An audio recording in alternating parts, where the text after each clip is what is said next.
Okay, welcome back to another episode of Words That Kill.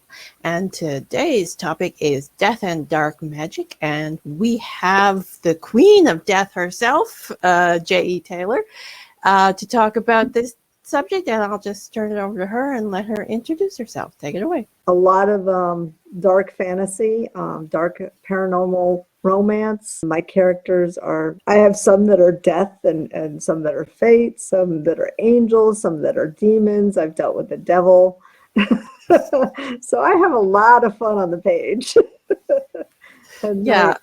My latest series was Spin on the Reapers. So Yeah, I think we have a lot in common with the themes in our books. So we'll start out with the question I've been asking all the guests is, how do you go about crafting a killer?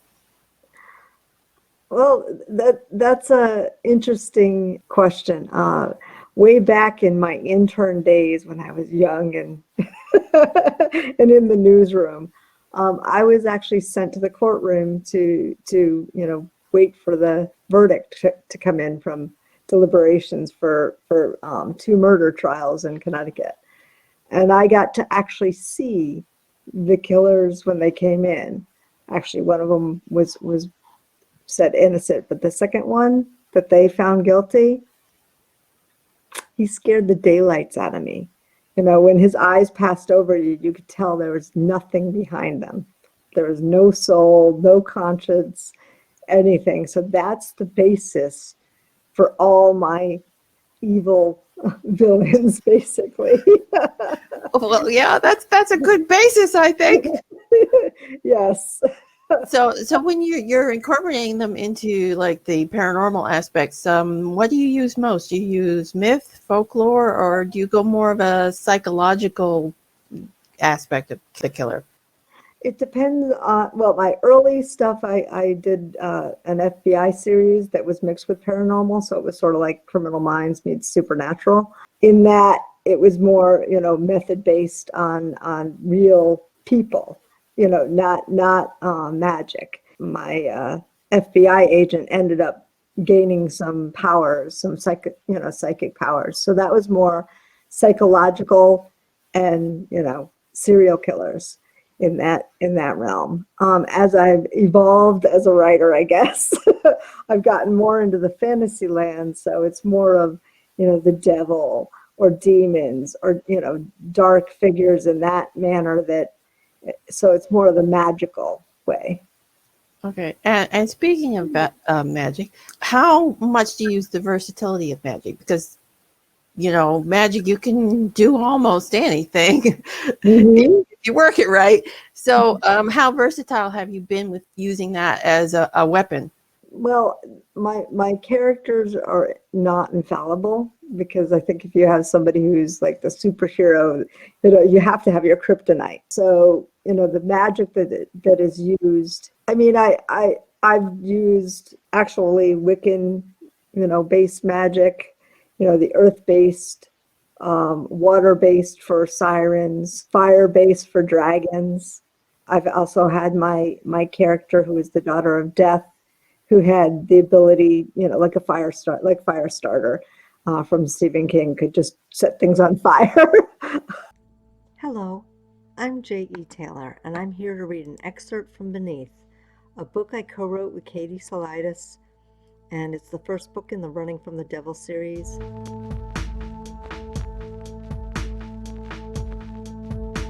Just a little background on the scene I'm reading.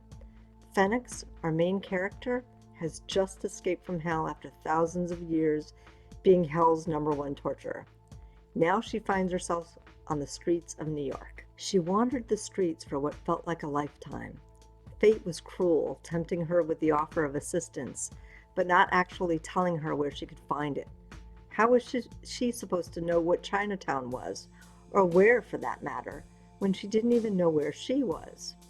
Signs all around her were written in a language she'd never learned, and without the benefit of fate's touch, or hell's magic, to rearrange letters into something legible, she'd never be able to understand them. The magic fate conjured for her to read the contract had disappeared with her. At least some letters looked familiar, but their combinations might as well have been gibberish for all sense she could make of them. The one time she dared ask a human for help, they ran screaming from her. Admittedly, the smell of brimstone probably had something to do with that, or maybe it was her blood-soaked clothes. Either way, no assistance came. Wandering humans on the street had noticeably thinned as the night grew darker. Those who remained in these late hours looked to be vagabonds, taking shelter in whatever corner they could find to sleep. At least she had seen a few faded stars in the night sky, although most of them didn't shine the way she remembered. Street after street began to look alike. Fennec searched one dark alley after another. Somewhere in the distance, a cat yowled and hissed. Footsteps pounded closer to her, and she turned to see the commotion. A group of humans were running in her direction. She stopped dead in her tracks and reached for her blades, ready for a fight, but the look in their eyes was not aggression, it was fear. She sidestepped and pressed her back against the building as they blew past her as if she did not exist. Behind them, the cat's yowling began to resemble something like language. She blinked and turned toward the dark alley where they had run from. "Try that again, you bastards!" Out of the darkness, a gray and white tabby emerged. Fennec looked at the little furball, still yowling threats as he came to a stop. He looked at her, too. "Get out of here!" "I'm not with them," she replied, feeling awkward to be having a conversation with a cat. Then again, she dealt with demons much smaller than this mangy furball in hell. This wasn't much different. "You heard me?" He twisted his head sideways and peered up at her with eerily bright green eyes, as only cats can do. She swore his little eyebrows rose in surprise as well. "From 3 streets away, yes. You're kind of hard to ignore." She stepped away from the wall towards the middle of the passage. Maybe this little furball could help me. The cat huffed and turned around. "Then you have no excuse. You've been warned. Get out of here. This is my home." "Maybe not." She crossed her arms and studied her surroundings closer. The stench of rotten food prevailed, and she couldn't understand his affection for this little piece of land. There had to be something more here that made him so territorial. "Maybe I want to make this my home instead." He strolled back into the shadows, tail high in the air. "Many bigger than you have tried and failed." She followed him, curious as to what he was. Certainly not a normal cat, at least not from her memories of the critters that walked the earth when she had. "Who are you?" "I haven't been here long, but I don't remember hearing of talking cats before, so I'm going to guess you're either an escapee or something else entirely." "I don't do small talk." "Well, you're the first person I've talked to since arriving here that hasn't run away screaming." And she wasn't about to let him run off without trying to pry some information from him. "I don't do charity cases either." Charity case? She wasn't a damn charity case. She was the premier marquis of hell, and this cat was walking away from her again. Scratch that. Actually, the second. That fate girl was definitely a talker. "Wait." The cat stopped and faced Fennec again. "You talked to Fate?" Fennec nodded and her heart beat faster. He knew who Fate was, even if only by her reputation. Maybe she could use that to get the cat to help her. His eyes narrowed with suspicion. What did she look like? She hoped like hell that Fate didn't have a fetish for changing what she looked like when she appeared. She reminded Fennec of those spoiled cheerleaders who were assigned to her table in hell, with uniforms soaked with the blood of those they'd stepped on to get to their station in life. Little blonde thing probably was a cheerleader at one time or another. She sent me on a mission to find some guy named Smoke. The cat let out a hiss. Of course she did. His reaction was on par with hers where Fate was concerned. "So you know her?" "She is far better than the original Fate, but yes, unfortunately I do know her." He still had his teeth bared at her like she was causing him actual pain. She pressed on despite his obvious agitation. "Then maybe you can help me find this Smoke guy?" I don't want to go back to hell. I don't want to go back to hell, the cat mumbled under his breath as he wound through her feet. What? She tried to dance away from his weavings. This better be it, the cat shouted at the sky. I'm done with these stupid tests. You hear me? Are you okay? She asked as he hissed at the building with his teeth still bared. I'm smoked, damn it. Another one of fate's cruel jokes. Anyway, if you would like to read more, please pick up Beneath at Amazon, Barnes & Noble, iTunes, or Kobo, or if you prefer paperbacks, it's out now.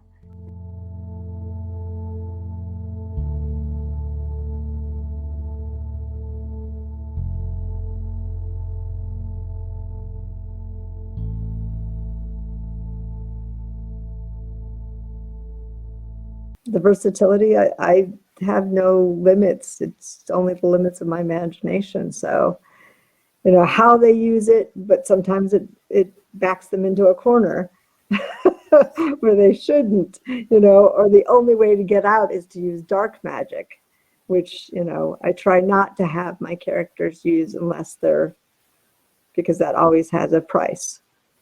A corrupting aspect, if you will. Then. Yes. And speaking of magic with a price, what kind of prices do you put on your magic? It's usually life, a life for life, Which fits right in with the theme of this show. The worst kind, if you think about it, but the best for a storyline. If you use that, this will happen. Or if you use this, you'll lose the ability to speak or lose the ability to see. So some of the trade-offs are pretty high, but when the stakes are higher, they have a decision to make. So I think that's a good thing. Okay, so how do you go about crafting a death scene when you're writing it? In the earlier books, I did a lot of research because it was FBI and I had serial killers. So I had to do, knife, blood splatters, gunshot wounds, bomb effects, and things like that. With the magic, it depends on the book I'm in. Like one of my characters was the daughter of death, and she had a curse that if she touched somebody, she'd strip them of their soul. And with the death side of it, she could turn them to ash too, strip them of their soul and then turn them to ash. But anybody she touched, she'd strip them of their souls. So that was a conundrum that she had to live with for a bit, especially being with,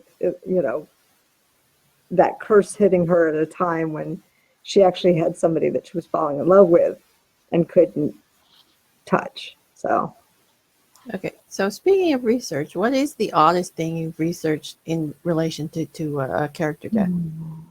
Being drawn and quartered. I don't know if that's odd, but it's It's gruesome. Some research. Basically being pulled apart by chains. Yes. Yeah. Yeah. Not a pleasant way to go. No. So that was I don't know. I guess it's not really odd. It's just gruesome. Well, I'm not sure writers would think it odd, but I'm pretty sure most people would. Yeah. but strangely not the worst thing we've discussed. Right, exactly. I mean, I've done how far blood will splatter, with different wounds. I've done how quickly somebody can die from a knife wound to the main artery in the leg, things like that. So it's yeah. I've done a few of those. I researched if a vampire could actually rip someone's head off without just ripping it off strength-wise. I've researched what would happen if someone's tongue was cut out. Yep. Yeah. Because they might survive today, but in the 15th century where this was set, no. So no. I had to rework a whole scene for that and rejig a character death because of it. Yeah, I did, what could somebody live without a stomach? Could they? For a period of time, yeah, if they had the right things. But yeah, no. I was like, not gonna do that to my character. Okay, so has your characters ever gotten reprieves? Have any of your characters gotten reprieves? Yes. Yeah, because I'm dealing with heaven and hell in a lot of my later books and angel bloodlines, the dead can come back to life in that case. And some of the good dead, some of the not so good dead. So, in that kind of fantasy world, you can bring people back. So that leads into the next question, which was about immortality and immortal characters. So have you ever actually killed a character off more than once? Yes. Yes, I have. And did you enjoy it? Because I know I do. Well, it was a good character that I actually loved. The first time I killed him off, I didn't expect it. I wasn't planning on it. The scene just wrote itself, and then I was like, oh, I killed him.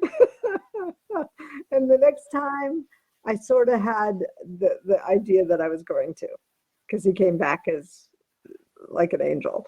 So, but yeah, I've done that a few times. So. Okay, I know, as you've mentioned, you've also wrote about demons, and you have a co-written series about demons and hell and various things like that. So how do you go about crafting that sort of character? Do you draw on the folklore? Do you go your own spin? Do you do traditional Christian? Most of my stuff has a lot of the Christian faith-based, because I come from a Christian family, but I spin it myself. I take the lore, I take the like the Bible and things like that, and spin it my own way. Maybe blasphemy, but I do it. Yeah, well, one of my characters. Yeah. One of my characters is a demon who does bounty hunting for hell. So I'm with you. Yep, exactly. It's like, okay, I have a heaven, but I don't necessarily have a God in any of my books. It's like I haven't addressed that. Yeah, it's like, yeah, it's sort of like, yeah, like my character works for the devil, but he's not actually mentioned because he just calls him the boss. Okay. Yeah, he's like, you don't cross the boss. He'll do anything but cross the boss. Yeah, I've had Lucifer, and that's that's a fun, horrific character to write. I didn't make my Lucifer like the Lucifer on the show. Which Lucifer? There's two of them these days. There's one on Supernatural and there's one on his own show. Right. I'm talking about the one on his own show. The one on Supernatural, sometimes, yeah.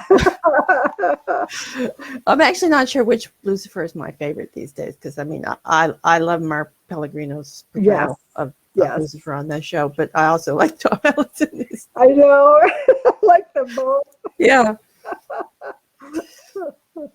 When you're writing the demons and the darker characters, do you go full on evil, or do you give them some sort of three-dimensional roundness with some good points as well? No, I usually go full on evil. I have had characters that have started off bad, but have weaved into, have been redeemed. But then, the big bad is usually really big bad, non-negotiable, hideously awful. But I do like the gray characters that you're not sure where they're going to end up. Whether, when you first start out, you're like, okay, this person's on the bad side, but are they going to remain? How do you layer that 3D effect for them instead of just a two-dimensional, villain? Yeah, I mean, yeah, the 3D villains are fun, but sometimes it's fun just to go full on evil too. So yeah, I guess the trick is not to overdo it, just to balance it out a little bit. Yeah, I do the good versus evil, so that's been a lot of mine. My newest book that I'm writing with dragons and leviathans and sea serpents taking over the world, the dragons are perceived to be evil, but I don't know if my guy is going to end up being full on or not by the end, or if he's going to switch over to the side of the humans, and there's no magic on the human side in this book. So it's the first book I've pitted monsters against humans without any sort of extra oomph. Oh, that's interesting though, because I mean, you'd think that the odds would be on the big monster side. So just Mm-hmm. Oh yeah, I mean they're they're winning at this point, but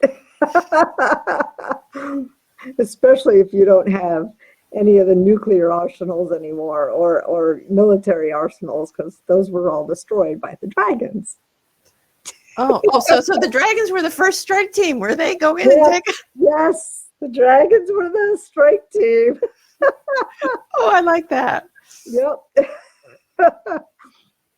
Okay, so that segues right nicely into violence levels. Do you go on full gore? Or do you kind of leave it to the imagination, or does it depend on the book?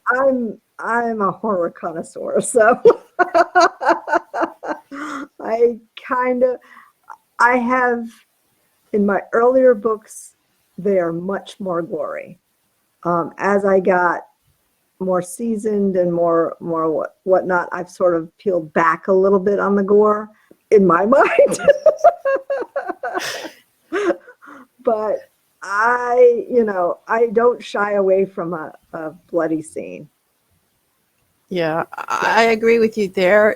It's sometimes as an author a little hard to tell whether we're gory or not, Mm-hmm. because I've got things that I don't think are gory, and people have gone, ooh. Yep. Oh yes. Yeah, yeah. I told people have told me they thought the first book in my Saga of the Island series was quite dark, and actually I'm going yeah, that's the lightest book I've ever written. Yep. Okay, so you also write paranormal romance. I know your fairy tale series is a bit of a Yes. romantic. Horror erotica was one of the categories I think it was in. It was more, well, it does have some really spicy scenes, but it's more on, well, the fairy tale series I thought was more romance, and yeah, there's some horror in it, and the sex scenes are spicy on some of them.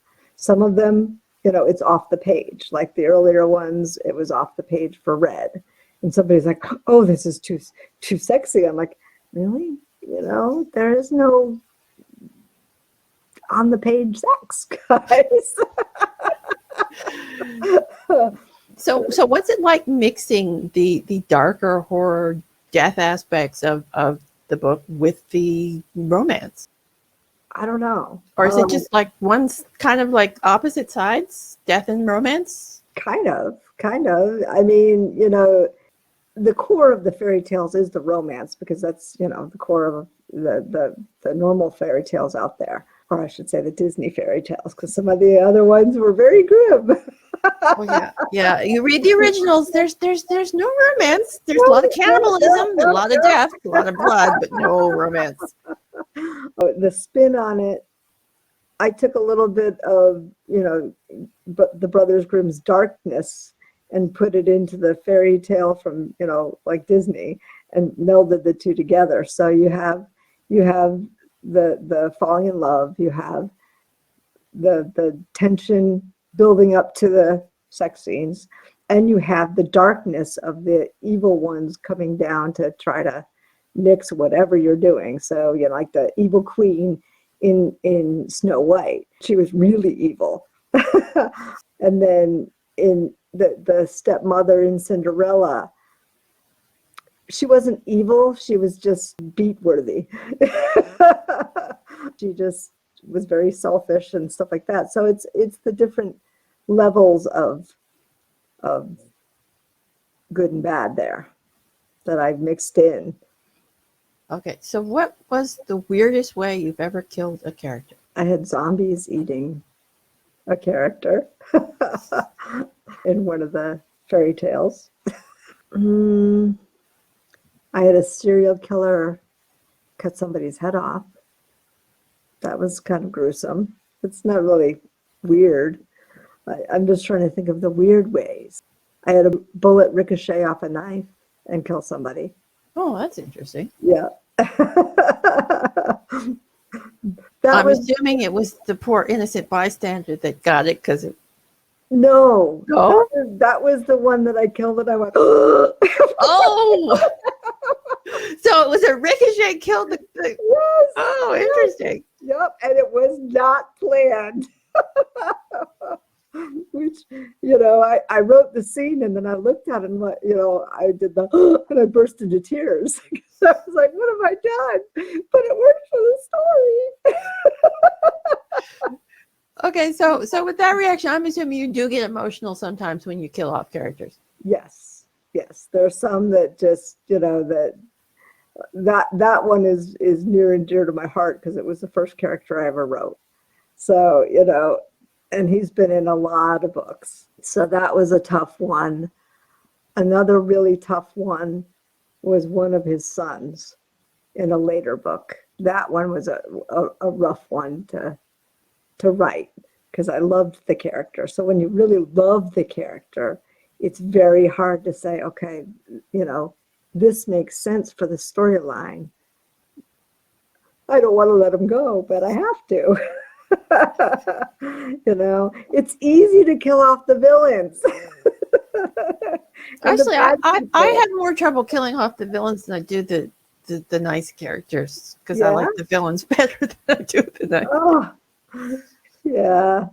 No, my nice characters make a lot of mistakes, so they're not perfect, but yeah, it's easier to kill off. It's easier to kill the devil than it was to kill the good guys. So how do you kill the devil, or is that a spoiler? It's kind of a spoiler. Okay, so we'll leave that one we'll leave that one for the readers to discover. Yep, it's the Fire Curse series. Okay, so if you want to know how to kill the devil, go read the Fire Curse series. Yes.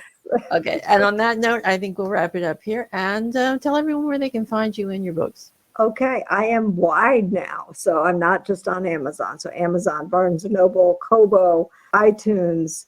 Did I miss any? I don't think I did. Oh, Google Play.